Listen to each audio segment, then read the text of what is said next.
Assalamualaikum warahmatullahi wabarakatuh. Apa kabar anak-anak solih dan solihah pada pagi hari ini? Semoga semuanya tetap sehat dan semangat ya. Baik anak-anakku, sebelum kita mulai pembelajaran kita hari ini, marilah kita buka dengan membaca basmalah bersama. Bismillahirrahmanirrahim. Terima kasih. Baik, kemarin kita sudah membahas tentang perkembangbiakan hewan secara vegetatif dan generatif ya. Kalau generatif kemarin dibagi menjadi 3, ada ovipar, ada vivipar, dan ada ovovivipar. Kemudian untuk vegetatifnya ada yang membelah diri, kemudian ada yang fragmentasi, dan juga dengan tunas. Hari ini kita akan membahas tentang pelestarian makhluk hidup. Baik, Ustadzah akan jelaskan satu persatu. Penyebab kelangkaan hewan dan tumbuhan. Yang pertama adalah pemusnahan tempat hidup hewan. Nah, karena habitat hidup hewan sudah mulai berkurang, maka hewan dan tumbuhan pun menjadi langka. Yang kedua, hewan sulit beradaptasi dengan lingkungannya. Sulitnya hewan maupun tumbuhan untuk beradaptasi dengan lingkungannya juga bisa menjadi pemicu kelangkaan hewan maupun tumbuhan. Yang ketiga, penebangan liar, dan yang keempat, perburuan liar.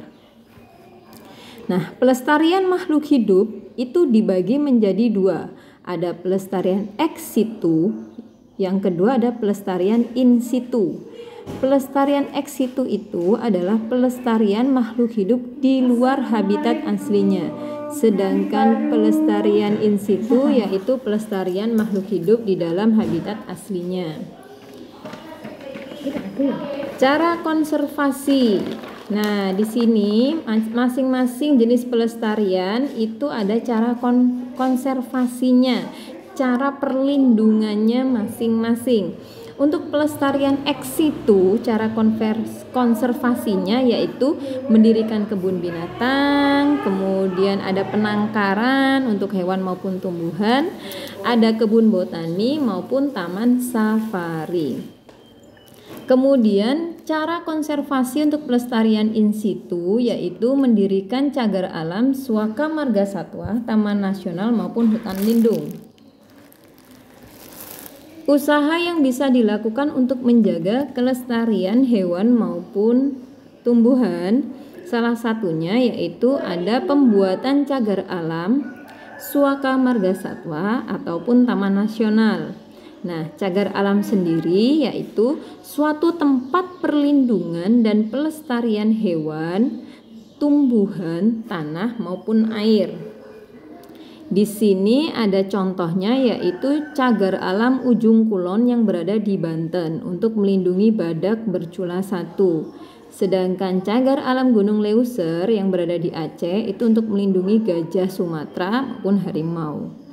Yang kedua ada suaka marga satwa, yaitu suatu tempat yang digunakan untuk melindungi hewan-hewan langka. Di sini ada contohnya suaka marga satwa Waikambas di Lampung untuk melindungi gajah. Kemudian ada taman nasional, yaitu kawasan pelestarian alam yang memiliki ekosistem asli dan dimanfaatkan untuk tujuan sebagai sarana pendidikan, penelitian dan rekreasi. Contohnya di sini ada Taman Nasional Tanjung Puting di Kalimantan Tengah, itu untuk melindungi orang hutan. Sedangkan Taman Nasional Baluran di Jawa Timur itu untuk melindungi banteng, rusa dan lain-lain. Kalau Taman Nasional Baluran sepertinya hampir semuanya sudah pernah ya ke sana ya. Jadi sudah tidak asing lagi. Cara yang kedua adalah pembuatan peraturan mengenai undang-undang perlindungan hewan langka maupun tumbuhan. Nah, ini penting, aturan yang jelas yang dibuat oleh pemerintah itu akan bisa menjaga kelestarian hewan maupun tumbuhan yang hampir punah. Kalau kita lihat beberapa jenis hewan langka yang ada di Indonesia di setiap pulau, contohnya di Pulau Sumatera, itu yang sudah mulai langka adalah harimau Sumatera, orangutan, badak Sumatera, tapir, ya, kemudian ada ular sanca, gajah Asia. Kalau di Pulau Jawa itu banteng, badak, kemudian penyu hijau, itu juga mulai punah. Badak diburu manusia untuk diambil culanya sebagai bahan baku obat tradisional ya. Kemudian kalau di Pulau Kalimantan itu ada orangutan, beruang madu itu yang memang sudah mulai punah.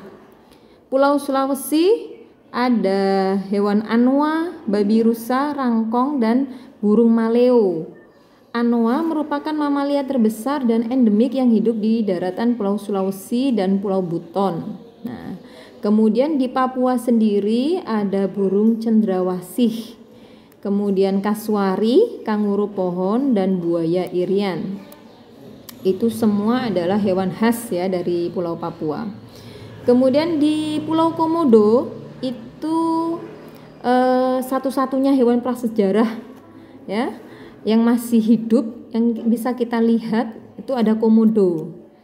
Nah, ada di Pulau Komodo dan di pulau kecil di sekitar Provinsi Nusa Tenggara Timur. Kemudian di Pulau Bali ini ada burung kakak tua jambul ya. Burung jalak Bali juga itu termasuk yang mulai langka. Kita lanjutkan.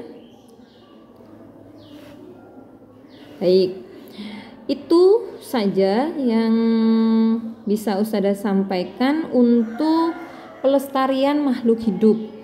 Jadi untuk materi IPA sudah habis ya untuk di tema ini. Jadi nanti di tema berikutnya kita akan membahas materi-materi yang lain. Demikian dari Ustazah, terima kasih atas perhatiannya. Tetap semangat, tetap jaga kesehatan, jangan lupa cuci tangan, memakai masker, dan jaga jarak ya.